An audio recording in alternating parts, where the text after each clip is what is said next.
গণ অধিকার পরিষদের সভাপতি এবং ডাকসুর সাবেক নুরুল হক নূর বলেছেন, আগামী সংসদে কমপক্ষে 150 জন তরুণ এমপি থাকতে হবে। রোববার দলীয় কেন্দ্রীয় কার্যালয়ে এক সংবাদ সম্মেলনে তিনি এই বক্তব্য রাখেন। তিনি বলেন, ছাত্র জনতার দেশকে নতুনভাবে গড়ার সুযোগ করে দিয়েছে। এখন যুবকদের দায়িত্ব হবে তাদের অসমাপ্ত কাজ সমাপ্ত করার। এই জন্য যুব সংগঠনগুলোকে ঐক্যবদ্ধভাবে দেশ গঠনের কাজ করতে হবে। আগামীতে সংসদে কমপক্ষে 150 জন তরুণ এমপি থাকতে হবে। তরুণদের সুযোগ দৃষ্টিতে সংসদ সদস্য নির্বাচনে বয়স 25 বছর থেকে কমিয়ে 21 বছর করাও দাবি জানিয়েছেন।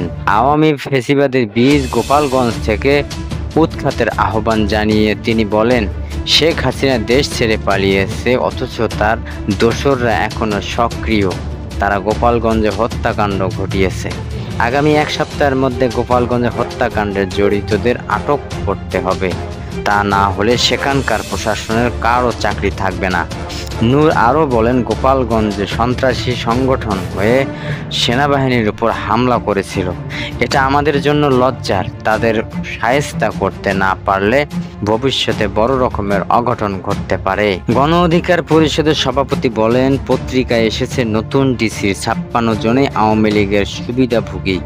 তাদের প্রশাসনে রেখে দেশ সংস্কার সম্ভব না। ছাত্র জনতার দেশকে নতুনভাবে গড়ার সুযোগ করে দিয়েছে। এই সুযোগ আমাদের নিতেই হবে। তিনি বলেন, অন্তর্বর্তী সরকারের সফলতার উপর দেশের আগামীর ভবিষ্যৎ নির্ভর করছে। এই সরকার সফল হলে দেশের মানুষের জন্য ভালো হবে, আর যদি ব্যর্থ হয় তাহলে দেশের মানুষের ভুগতে হবে। তাই সরকারকে সফল করার জন্য সবার উচিত সহযোগিতা করা। আমরা আমাদের জায়গা থেকে সরকারকে সমর্থন দিয়ে আসছি এবং ভবিষ্যতেও দেব।